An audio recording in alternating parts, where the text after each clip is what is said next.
Hello students, today we are going to discuss a chapter 1 of science, that is crop production and management. Okay, so chapter 1 is a crop production and management. तो क्या है crop production and management, होता क्या है? आपको पता है हमारे घर में खेती है, ठीक है, हम खेती में क्या करते हैं, अनाज तैयार करते हैं। क्रॉप प्रोडक्शन मतलब क्या है, अनाज तैयार करना, एंड मैनेजमेंट मतलब वो अनाज को किस तरीके से आप फिर उसको प्रोसेस करते हो, उसको बोलते हैं मैनेजमेंट। ठीक है, so starting with the introduction. Okay, अब इंट्रोडक्शन में देखो क्या क्या है। Food is one of the basic necessities of life for all the organisms. हमको पता है कि जितने भी जीव जंतु है, एनिमल्स है, ओके, ह्यूमंस है, प्लांट्स है, सभी को फूड आवश्यक है। अगर आपको लाइफ जीनी है, लाइफ में जिंदा रहना है, तो फूड आवश्यक है। अगर आपको फूड नहीं मिलेगा तो आप जिंदा नहीं रह सकते। Then food gives us energy for carrying out all the body functions such as digestion, respiration, excretion। आपको पता है हमारी बॉडी में बहुत सारे प्रोसेसेस होते हैं, डाइजेशन होते हैं, एक्सक्रेशन होते हैं, रेस्पिरेशन होता है। जितने भी बॉडी फंक्शंस है, ये बॉडी फंक्शन वर्क किस पे करते हैं, फूड के कारण ही करते हैं, क्योंकि फूड हमको एनर्जी देता है और उस एनर्जी के कारण हम अपने बॉडी फंक्शंस कर सकते हैं। हम काम करते हैं, चलते हैं, घूमते फिरते हैं, खाते सोते हैं, वो सभी फंक्शंस क्यों कर रहे हैं, क्योंकि हमारे अंदर फूड है। अगर फूड से एनर्जी नहीं मिली, आपने अगर खाना ही नहीं खाया, तो आपके बॉडी में एनर्जी रहेगी क्या, नहीं रहेगी। ठीक है, so we need food for growth, development and body repair. Food हमारे और किसके लिए काम में है, ग्रोथ के लिए, हमारे बॉडी बढ़ने के लिए भी काम आता है, हमारा विकास भी होता है, डेवलपमेंट दैट इज विकास होता है, एंड बॉडी रिपेयर। अगर आपको कुछ इंजरी भी हो जाती है तो वो भी फूड के कारण क्या होता है, ठीक होता है। Okay, it also protects body against diseases. अगर आपको कोई डिसीज भी हो गया ना, तो वो भी फूड के कारण आपका अच्छा हो सकता है, क्योंकि जब आपको डिसीज होता है और आप डॉक्टर के पास जाते हो तो डॉक्टर बोलता है खाना अच्छे से खाओ, जितना ज़्यादा खाना खा सकते हो, जितना पौष्टिक आहार खा सकते हो आप खाओ, ताकि आपकी हेल्थ अच्छी रहे। मतलब हेल्थ अच्छी रहे, इसका कारण क्या, आपको कोई डिसीज इफेक्ट ना करे। ओके, अगर कोई खाना अगर अच्छे से नहीं खाता होगा, प्रॉपरली नहीं खाता होगा, कभी खाया कभी नहीं खाया, तो उसको डिसीज होने के चांसेस ज़्यादा रहते हैं। ये सब किसके कारण, फूड के कारण। Okay, amongst all the organisms only green plants make their own food. अब जितने भी आप प्लांट्स देखते हो ना नेचर में, सारे प्लांट्स क्या है, ऑल प्लांट्स ग्रीन है क्या, नहीं है। कुछ ग्रीन्स है, कुछ अलग कलर के होते हैं। तो जो ग्रीन प्लांट्स रहते हैं उसमें क्लोरोप्लास्ट रहता है, और क्लोरोप्लास्ट के कारण फोटोसिंथेसिस प्रोसेस होती है, और फोटोसिंथेसिस प्रोसेस के कारण वो अपना खाना खुद बनाते हैं। लेकिन कौन से प्लांट्स बनाते हैं, ग्रीन प्लांट्स। जो ग्रीन प्लांट्स है वही अपना खाना बनाएंगे, बाकी जो प्लांट्स है वो अपने खाने के लिए दूसरों पे डिपेंड रहते हैं, और उसको क्या बोलते हैं, हम हेटेरोट्रॉफ्स बोलते हैं, और ग्रीन प्लांट्स को क्या बोलेंगे, ऑटोट्रॉफ्स बोलते हैं। ठीक है, ये चीज़ें याद रखना। Animals depends on plants for their food.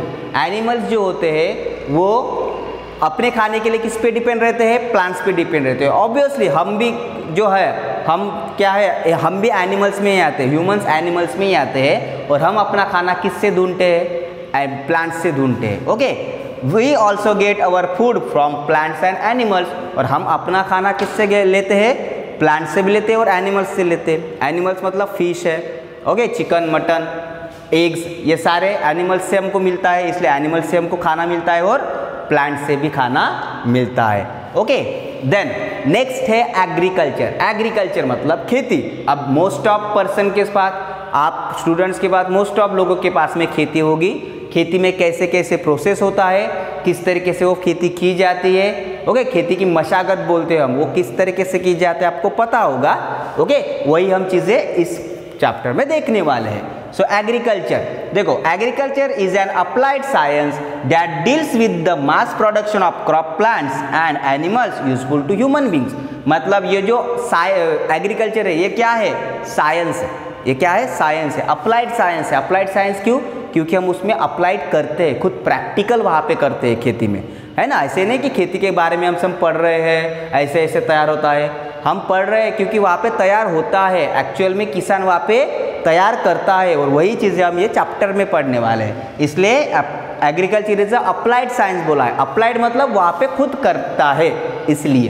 Okay, तो उसमें क्या क्या होता है, मास प्रोडक्शन ऑफ क्रॉप्स, आपको पता है कि गेहूँ मतलब जो क्रॉप्स है, जो अनाज है वो तैयार किया जाता है किसमें, खेती में। एंड एनिमल्स का भी उत्पादन होता है ना, जैसे पोल्ट्री फार्म है, गोट फार्म है, ये खेती से रिलेटेड ही आता है, एग्रीकल्चर से रिलेटेड ही आता है।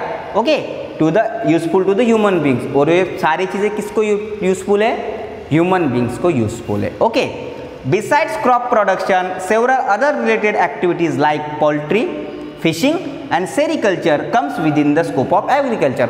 अब एग्रीकल्चर में इतना ही नहीं है कि सिर्फ क्रॉप प्रोडक्शन किया तो एग्रीकल्चर हुआ, नहीं, उसमें पोल्ट्री फार्म भी आता है, गोट फार्म भी आता है, फिशिंग भी आते हैं, मतलब जो मच्छी का व्यवसाय बोलते हैं वो भी आता है, सेरिकल्चर मतलब रेशम धागा जो बनाना होता है ना, सिल्क बनाते हैं, तो सिल्क का भी खेती की जाती है। तो ये सारा किस में आता है, under the scope of agriculture. Okay, then next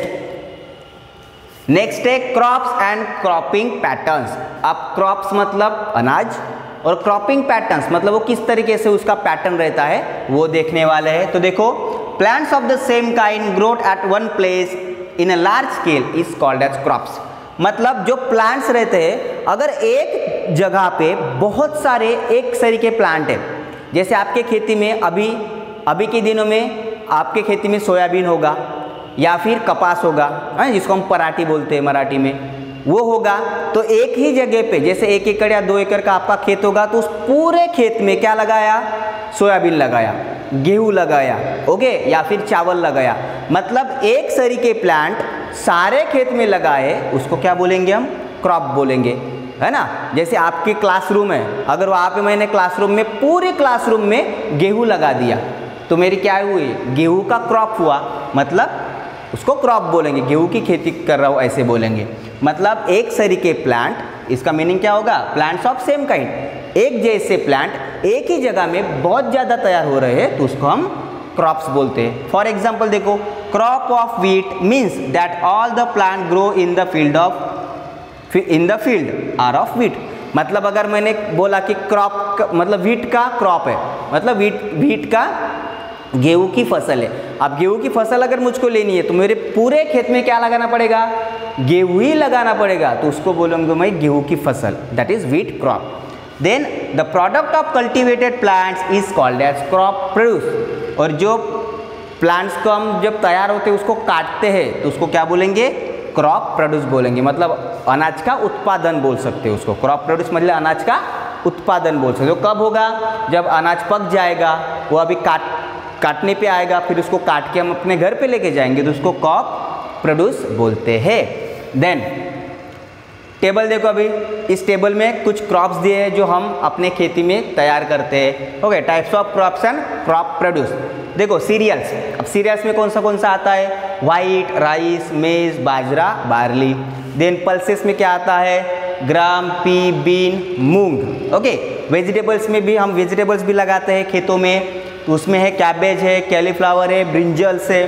then fruits भी लगाते हैं, ओके ना, जरा अपन फ्रूट्सची बाग बनतो, ओके, इस तरीके से। तो फ्रूट्स में आएगा मैंगो आएगा, एप्पल आएगा, पेयर आएगा, गवा आएगा, ओके। देन स्पाइसेस में मतलब मसाला भी बनाते हैं, मसालों की भी खेती होती है, तो मसाले में कार्डमन है, ब्लैक पेपर है, ओके। देन फाइबर क्रॉप्स है, कॉटन, जूट है। देन प्लांटेशन क्रॉप्स है, जैसे tea, coffee, rubber, coconut. Then sugar crops भी है, sugar cane, sugar beet. Then oil crops भी है, जिससे ऑयल तैयार किया जाता है, जैसे ग्राउंडनट है, मस्टर्ड है, कस्टर्ड है, सोयाबीन से भी ऑयल तैयार किया जाता है। देन मेडिसिनल क्रॉप्स मतलब जिससे हम औषधि तैयार कर सकते हैं, उसकी भी खेती होते हैं। तो वो कौन सी है, तुलसी है, एस्पैरागस है, नीम है, ओके। कई जगह मतलब मशरूम भी तैयार किया जाता है, मशरूम से भी ये होती है, ठीक है, दवाई बनाई जाती है। देन ऐसे बहुत सारी चीज़ें जिससे हम मेडिसिन बनाते हैं। देन टिम्बर, ओके, टीक, शीशम एंड पाइन, ये सारे क्या है, टाइप्स ऑफ क्रॉप्स है, और इसके अंडर इतने सारे हम उसमें ले सकते हैं, ओके। देन नेक्स्ट है क्रॉपिंग पैटर्न।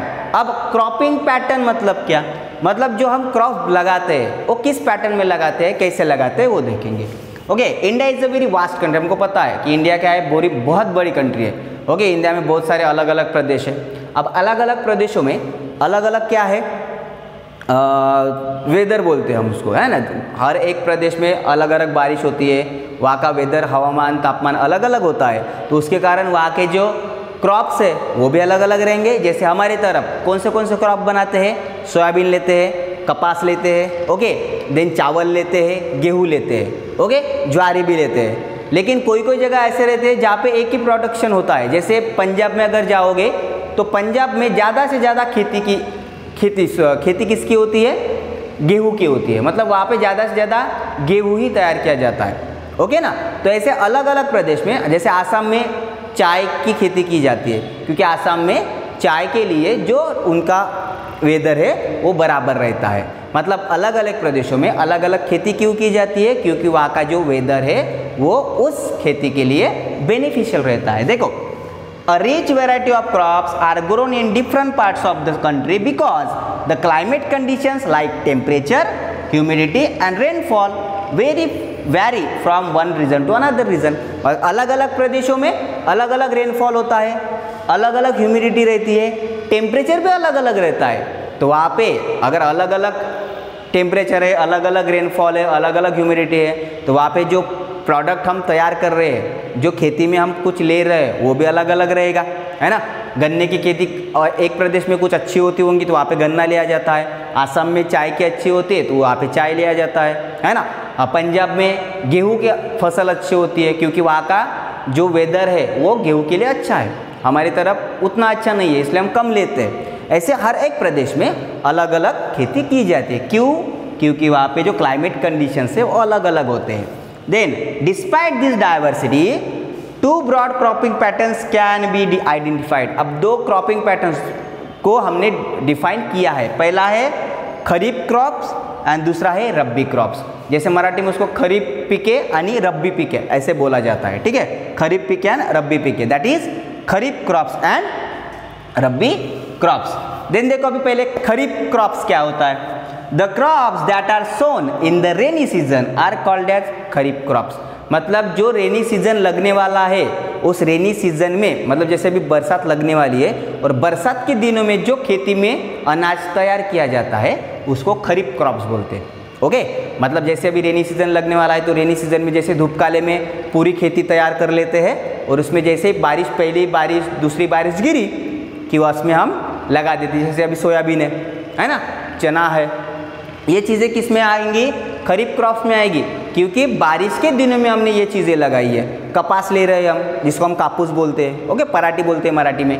तो ये चीज़ें हम कब लगाते हैं? बारिश के दिनों में लगाते हैं। जैसे बारिश स्टार्ट हुई तब, तो उसको बोलेंगे हम खरीफ क्रॉप्स। ओके, तो kharif crops are sown in the beginning of monsoon season. जैसे मानसून लगने वाला होता है उस टाइम में हम कौन से खरीफ क्रॉप्स लेते हैं। और जैसे किस कौन से महीने में? जून और जुलाई के महीने में। जून और जुलाई के महीने में बारिश स्टार्ट होने वाले होती है और तभी हम जो पीक लेते हैं ना उसको बोलते हैं kharif crops. And harvested at the end of monsoon. और जैसे ही बारिश ख़त्म होती है जैसे बारिश ख़त्म होती है तब उसको हम क्या करते हैं? काटते हैं, मतलब वो फसल तैयार हो जाती है। ओके, उसको बोलते हैं हम kharif crops. Kharif crops depends on monsoon rain for the growth. मतलब जो खरीफ क्रॉप्स होते हैं, जो खरीफ पिके होते हैं ना, वो रेनी सीजन पे ही डिपेंड होती है, मतलब वो वाटर पे डिपेंड होते हैं। अगर बारिश नहीं आए तो आपको जो प्रोडक्शन है, क्रॉप प्रोडक्शन, वो प्रॉपरली नहीं होगा। अगर बराबर बारिश आई तो आपको अच्छा सा पिक होगा, और अगर बारिश नहीं आए तो आपको पिक होना, मतलब अच्छा पिक नहीं होता। ठीक है, जैसे देखो राइस है और मेज़ है, ओके, मतलब ज्वारी और जिसको हम चावल बोलते हैं, ये सारे किसके हैं? खरीफ क्रॉप्स है। ठीक है, तो और नेक्स्ट है रब्बी क्रॉप्स, मतलब उसको रब्बी पिक हम बोलते हैं। अभी रब्बी क्रॉप्स क्या है? देखो, the crops that are sown in the winter season are called as rabi crops. मतलब जो ठंड के दिनों में हम जो क्रॉप्स लेते हैं, पीक लेते हैं, उसको बोलते हैं हम rabi crops. Rabi crops are sown at the beginning of winter season. अब इनको जब तैयार किया जाता है तो कब हम खेती उसकी करते हैं? इन the beginning of winter season, मतलब जैसे ही सर्दी के दिन स्टार्ट हो जाते हैं, जैसे अक्टूबर और नवंबर के दिनों में। अक्टूबर और नवंबर के दिनों में बरसात ख़त्म हो जाती है और सर्दी स्टार्ट हो जाती है तो उस दिनों में हम जो पीक लेते हैं उसको बोलते हैं rabi crops. And harvested in the month of March और अप्रैल, और मार्च और अप्रैल के दिनों में उसको क्या किया जाता है, हार्वेस्ट किया जाता है, मतलब उस पीक को काट के हम अपने घर पे लेके जाते हैं। Rabi crops do not depend on the monsoon rain for the growth, और रबी क्रॉप जो हम पीक लेते हैं तो उसके ग्रोथ के लिए रेन पे वो डिपेंड नहीं रहता। ओके, उसके लिए जो जितना भी पानी मिला वो सफिशिएंट रहता है। ऐसे बारिश का पानी आना ही चाहिए ऐसा कोई ज़रूरी नहीं रहता। Okay, wheat, gram, pea, mustard and linseed are the rabi crops. ये सारे क्या है, रबी क्रॉप्स है। आपको डायग्राम भी दिए है वीट और मस्टर्ड की, ये क्या है, रबी क्रॉप्स है। Then agricultural practices. अब एग्रीकल्चरल प्रैक्टिसेस मतलब आपको खेती करनी है, तो खेती करने के लिए मुझे बताओ कि खेती करने के लिए आपको खेती को पहले अच्छे से बनाना पड़ेगा। ओके, तो कौन से प्रोसेस की जाती है जिसके कारण आप अच्छे से खेती कर सकते हो। ठीक है, तो देखो agriculture practices are activities in a particular sequence undertaken by farmers over a period of time to cultivate a good crops. मतलब एक अच्छा पीक लेने के लिए आप कितनी अच्छी उस खेती की मशागत करते हो उसको बोलते हैं हम एग्रीकल्चर प्रैक्टिसेस। अब वो देखो कौन से आता है एग्रीकल्चर प्रैक्टिसेस में। पहला है प्रिपरेशन ऑफ सॉइल, मतलब जो सॉइल होती है, मिट्टी होती है, उसकी पहले प्रिपरेशन करना। अब उसमें आता है प्लगिंग एंड लेवलिंग। प्लगिंग मतलब जैसे आपको पता है हम मराठी में वखरने बोलते हैं और वखरने और नांगरने बोलते हैं, तो वखरने और नांगरने को मतलब क्या है, प्लगिंग बोलेंगे। एंड लेवलिंग, लेवलिंग मतलब जैसे अब समझो किसी के घर में नांगर लगा दिया या ट्रैक्टर से खेत को ये कर दिया, ट्रैक्टर से पूरी नागरनी कर दी, और उसके बाद में हम रोटावेटर जो चलाते हैं ना, तो रोटावेटर को बोलते हैं लेवलिंग। ओके, फिर सेकंड है selection and sowing of seeds, मतलब कौन सा पिक हमको लगाना है ना। जैसे सोयाबीन लगाना है तो सोयाबीन कौन से क्वालिटी का लगाना है, कौन से कंपनी का लगाना है, वो सिलेक्शन किया जाता है। Then replacement of nutrients in the soil, मतलब जो सॉइल में कौन से हम खत वगैरह देने वाले हैं, ये सारी चीज़ें इसमें आएंगी। देन इरिगेशन, मतलब पानी हम देते हैं। देन क्रॉप प्रोडक्शन, ओके, मतलब हम उसको अनाज को तैयार कर रहे हैं। देन हार्वेस्टिंग, वो जो अनाज तैयार हो गया उसको काट के आप अपने घर पे लेके जाओगे, जिसको हार्वेस्टिंग बोलेंगे। एंड स्टोरेज, मतलब प्रॉपरली उसको ड्राई प्लेस में स्टोरेज करना पड़ता है। ये सारी चीज़ में आती है, मतलब खेत तैयार करने से अनाज घर तक आने तक ये सारी चीज़ें आपके खेती में की जाती है। और अगर ये चीज़ें प्रॉपरली हुई तो आपके घर में अनाज अच्छे से तैयार होगा। अगर ये नहीं हुई, एक भी कम आ गया, तो आपको जितने अनाज अच्छा चाहिए था उतना नहीं मिलेगा। ओके, तो उसमें पहला है देखो प्रिपरेशन ऑफ सॉइल। ओके, अब प्रिपरेशन ऑफ सॉइल में देखो it is the first step of growing crops, मतलब अगर आपको क्रॉप्स लेना है, अनाज अपने खेती में लेना है, तो सबसे पहले क्या करना पड़ेगा, आपको प्रिपरेशन ऑफ सॉइल करना पड़ेगा। ठीक है, अब उसमें देखो it involves loosening and turning of soil.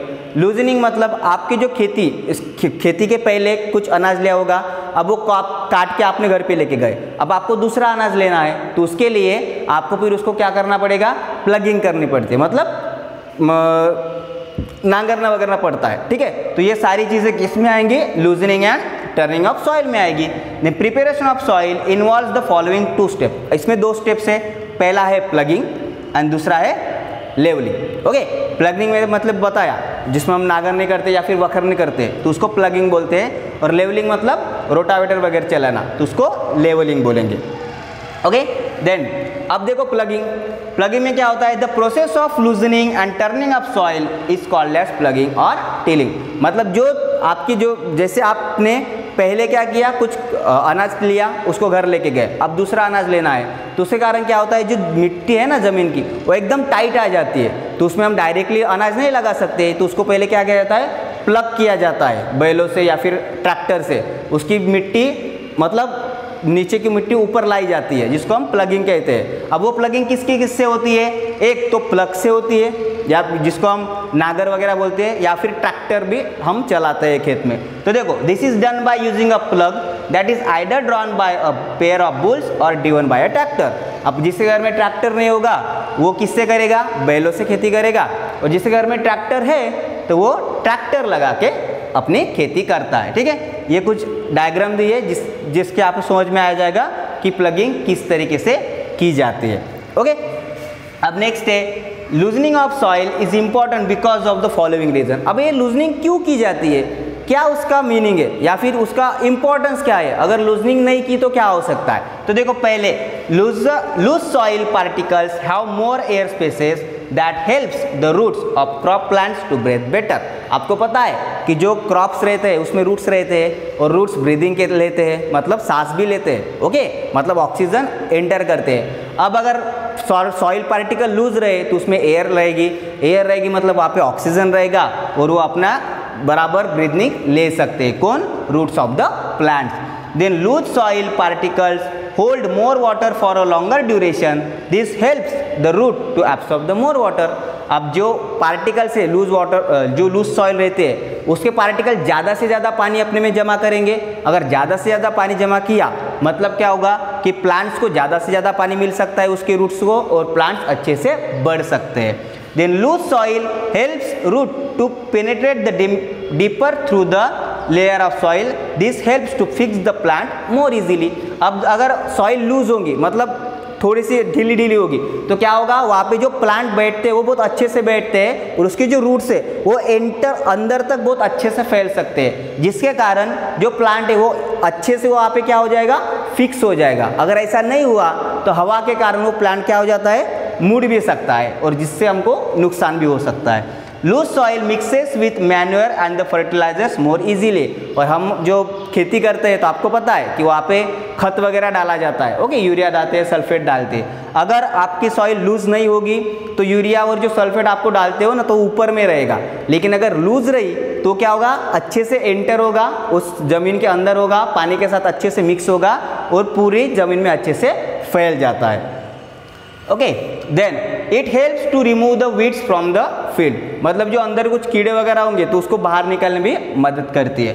Then loose soil promotes the growth of useful microbes, मतलब जो अंदर जमीन के अंदर जो माइक्रोब्स रहते हैं छोटे छोटे जो क्रॉप प्रोडक्ट्स के लिए इंपॉर्टेंट रहते हैं उसके क्या होती है, ग्रोथ भी होती है जब हम सॉइल को लूज करते हैं। These microbes helps to add humus to the soil. Okay, then while turning the soil during plugging, nutrients rich soil is brought up from lower levels of soil, so plant can use these nutrients। मतलब जैसे जमीन ऊपर से क्या दिखती है, अच्छी दिखती है, उसके नीचे में क्या रहते हैं, बहुत सारे न्यूट्रिएंट्स रहते हैं। अब नीचे में न्यूट्रिएंट्स है और हम ऊपर में क्रॉप लगा रहे हैं तो न्यूट्रिएंट्स मिलेंगे नहीं, इसलिए क्या किया जाता है, उसको प्लग किया जाता है या फिर नांगर लेते हैं। उसके क्या होता है, जो जमीन की जो अंदर की परत है वो ऊपर में आ जाएगी, मतलब जो न्यूट्रिएंट्स अंदर थे अभी वो बाहर आ गए और जैसे ही न्यूट्रिएंट्स बाहर आ गए तो आपने जब प्लांट्स लगाया तो वो सारे न्यूट्रिएंट्स वो प्लांट अच्छे से यूज किया करता है, जिसके कारण वो प्लांट अच्छे से ग्रो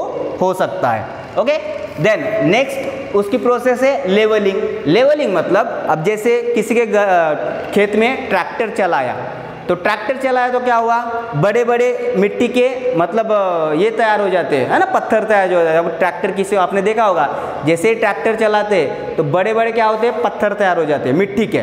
अब उस पत्थर को लेवल करना है तो हम रोटावेटर चलाते हैं, जिसको हम रोटावेटर बोलते हैं। रोटावेटर करना मतलब जमीन को एक लेवल में करना, उस प्रोसेस को बोलते हैं levelling.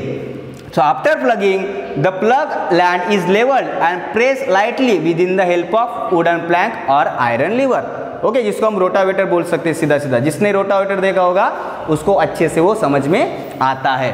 A leveler can be driven by animals or by a tractor in the field। और जो लेवलर है, जब रोटावेटर बोल सकते हैं, वो क्या होता है, एक तो हम बैल से चला सकते हैं जिसके घर में बैल होंगे, या फिर डायरेक्टली हम ट्रैक्टर से भी चला सकते हैं। Okay, levelling is done for the following reason. अब क्यों लेवलिंग क्यों की जाती है, ओके, उसके रीजंस क्या है, तो देखो, this plough field may have big pieces of soil called crumbs that need to be crushed. मतलब बड़े बड़े जो पत्थर होते हैं मिट्टी के, उसको हमको क्या करना पड़ता है, ब्रेक करना पड़ता है, बारीक बनाना पड़ता है, जिसके कारण वो मिट्टी बराबर लेवल हो जाए। ओके, तो उसके लिए हमको क्या करना पड़ता है, लेवलिंग करनी पड़ती है। सेकंड है levelling prevents soil erosion prevent करता है। Thus the level soil is not blown away by the wind or drained by the water। मतलब अगर पानी मतलब जमीन लेवल पे आ गई तो लेवल पे आने के क्या होता है, अगर बारिश भी गिर गई तो पानी ऊपर से चला जाएगा, या फिर हवा भी आ गई तो मिट्टी वो उड़ के दूसरी जगह पे नहीं जाएगी, क्योंकि अभी लेवल किया है। अगर लेवल नहीं की और बहुत ज़ोर से हवा आ गई तो अपनी जो खेत की मिट्टी दूसरे खेत में जा सकती है, या फिर बहुत ज़्यादा बारिश आ गई तो बारिश के कारण पानी क्या होता है, पानी के कारण वो मिट्टी बह के खेत मतलब खेत के बाहर जा सकती है, इसलिए लेवलिंग करना इम्पॉर्टेंट है। और लास्ट है levelling also helps in the uniform distribution of water and manure. मतलब अगर लेवलिंग करके रहा और अगर आपके खेत में पानी बारिश का पानी गिरा तो एक जगह पे पूरा मतलब तैयार हो जाएगा, पूरे खेत में पानी फैल जाएगा, और जो मैन्योर मतलब आप जो खाद वगैरह देते हो जैसे यूरिया है, सल्फेट है, ये सारी चीज़ें वो जो पानी के साथ में मिक्स होके बराबर पूरे खेत में क्या हो जाएगी, फैल जाएगी, इसलिए लेवलिंग करना इम्पॉर्टेंट है। अब देखो यहाँ पे एक वुडन लेवलर दिया है। अभी आज के दिनों में तो वुडन लेवलर बहुत कम यूज़ करते हैं, लेकिन आज के दिनों में ज़्यादा से ज़्यादा रोटावेटर यूज़ किया जाता है। ये बहुत पुरानी तकनीक है मतलब लेवल करने की, ठीक है। तो ये सारी चीज़ें आज हमने सीखी। इसके बाद की जो चीज़ें है, जो बाद के टॉपिक है, हम अगले क्लास में लेने वाले, ठीक है।